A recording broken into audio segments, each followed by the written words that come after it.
मित्रों, आप देख रहे हैं परमात्मा की सैर और मैं संतोष पांडे आपको बताना चाहता हूं कि भगवान श्री राम अपने वनवास काल के दौरान प्रमुखतः 3 काम किए थे। एक तो जंगलों में और बीहड़ वनों में आश्रम बनाकर रह रहे ऋषियों और मुनियों तपस्वियों को दर्शन दे करके उनका कल्याण करना, उन्हें अभय बनाना, और दूसरा मुनि वशिष्ठ, मुनि विश्वामित्र, मुनि भारद्वाज, मुनि वाल्मीकि और मुनि सर्वभंग आदि आदि जैसे मुनि अगस्त जैसे महान ऋषियों के सानिध्य में रुक करके रह करके उनसे आशीर्वचन और आशीर्वाद प्राप्त करना। और तीसरा वनवास का जो प्रमुख कारण था, इन जंगलों में रहने वाले आतंकी राक्षसों का वध करना।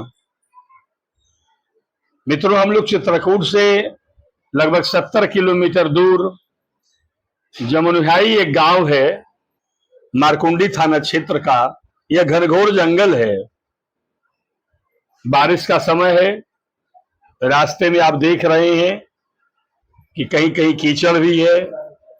हालांकि हम लोगों ने बाइक का सहारा लिया हुआ है, और बाइक का सहारा लेने का मतलब कि किसी भी तरह से हम लोग अमरावती के आश्रम तक बाइक से पहुंच गए थे। नहीं तो कुछ आश्रम तो ऐसे हैं कि आपको अपना वाहन भी 4, 6, 8 या 10 किलोमीटर दूर ही छोड़ करके आगे का रास्ता पैदल तय करना पड़ेगा। कौवा खो का जंगल ऐसे ही भयंकर जंगलों में से एक था।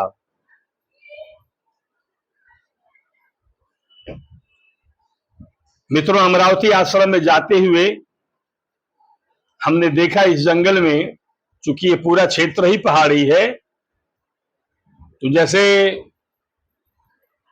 माना जाता है कि जमीन है तो मिट्टी होगी, लेकिन इस क्षेत्र में हमने आकर के ये देखा कि यह बात यहाँ पूरी तरह से सच नहीं है कि जमीन है तो मिट्टी होगी। यहाँ अधिकांश सच ये है कि यहाँ अगर जमीन है तो पत्थर होगा। पूरा क्षेत्र ही पत्थरों और चट्टानों से भरा पड़ा है।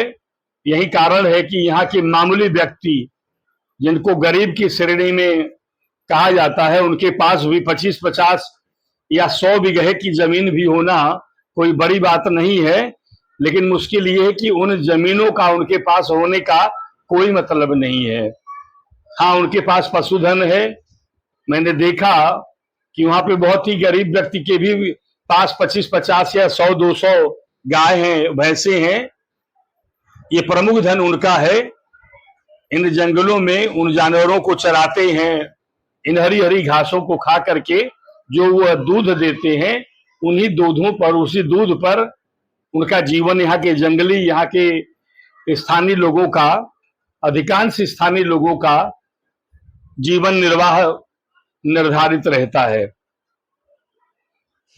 मित्रों, हम लोग चित्रकूट के अमरावती आश्रम में जा रहे हैं,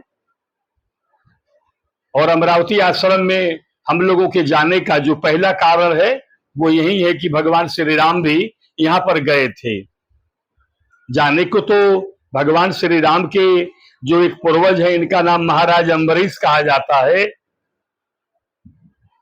इस स्थान की विशेषता इसलिए भी बहुत तगड़ी है कि अम्बरीश महाराज जैसे महान प्रतापी राजा ने भी इस स्थान पर कई वर्षों तक रह करके तपस्या किया था।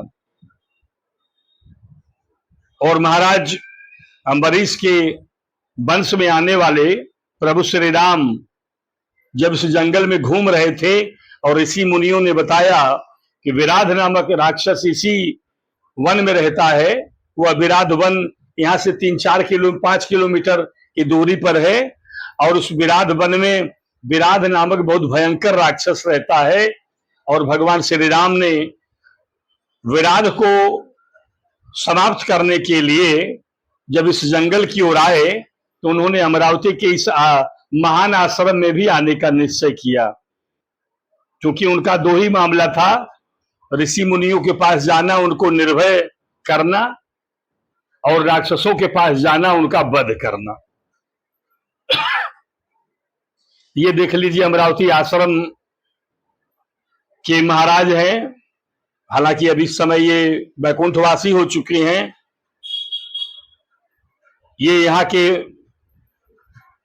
विशेष तपस्वियों में से हैं। इन महाराज ने यहीं पर रुक करके वर्षों अपने जीवन पर्यंत इस आश्रम का देखभाल किया, इस आश्रम की सेवा की। उनका विग्रह यहाँ पर लगा हुआ है, हम इन्हें प्रणाम करते हैं, क्योंकि त्रेता युग में भी इन्हीं जैसे महामुनियों और ऋषियों से मिलने के लिए प्रभु श्री राम जंगलों में आए थे। और वास्तव में सच्चाई यह भी है कि इन आश्रमों में जब हम लोग पहुंच रहे हैं तो उन आश्रमों की सेवा करने वाले वहां के महंत या वहां के जो सेवक हैं, वे आज भी उन्हीं ऋषि मुनियों की वेशभूषा में हैं। और हम वहां पहुंच करके उनको दंडवत करते हैं, उन्हें प्रणाम करते हैं, क्योंकि वो जीती जागती त्याग की प्रतिमूर्ति है। उन्होंने अपना घर बार त्याग दिया है, उन्होंने अपना संसार त्याग दिया है। और जिन जंगलों में बाघ, शेर और चीता जैसे हिंसक जानवरों के मिलने की पूरी संभावना है, उन घनघोर जंगलों में बने आश्रमों में रुक करके, रह करके ये लोग तपश्चर्या में लगे हुए हैं। और यदा कदा कभी कभार वहां पहुंचने वाले भक्तों को दर्शन दे करके आशीर्वाद प्रदान करते हैं। इसलिए ये लोग आदरणीय हैं और पूज्य हैं। श्री बालाजी महाराज अमरावती में इनका मंदिर है, और ये महाराज अम्बरीश हैं, ये उनका विग्रह है जो प्रभु श्री राम के पूर्वज हैं, और यहाँ आकर के उन्होंने तपस्या किया था। उनके बगल में गदाधारी हमारे बहुत ही प्यारे पवन सुत हनुमान जी महाराज हैं। महाराज अम्बरीश की तपोभूमि। और यहाँ पर देखिए, ये गौमुख है और ये कुंड है। और आपको अचरज की बात तो ये सुनने को मिलेगी कि यहाँ पर भी ऊंचे पहाड़ है, और उनके पहाड़ियों से बने झरनों से जो बहता हुआ पानी है, उसी पवित्र और साफ सुथरे जल से इन ऋषि मुनियों का भोजन इत्यादि बनता है, महाप्रसाद बनता है। उसी में ये स्नान करते हैं, और झरनों से निकला हुआ जल ही इनके जीवन का मूल आधार है।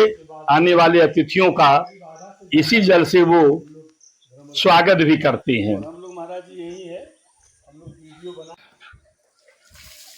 तो मित्रों, हम आप लोगों के कल्याण के लिए महाराज जी से पूछना चाहते हैं। हालांकि पूछने का न हमारे पास अधिकार है, न पूछने का सामर्थ्य है, लेकिन हम आपके चरणों में विनीत भाव से बैठ करके, जैसे प्रभु श्री राम ऋषि मुनियों के चरणों में बैठ करके शिक्षा लिया करते थे और बड़ा कल्याण हुआ, तो उसी तरह से महाराज के चरणों में बैठ करके ये मैं पूछना चाहता हूँ कि महाराज जी, भगवत प्राप्ति का सबसे सरल उपाय क्या हो सकता है? भगवत प्राप्ति का सरल उपाय कौन से मार्ग है कि अब हम बताएं आपको कि आप जैसे भगवान का भजन करने से भगवत प्राप्ति का होता है।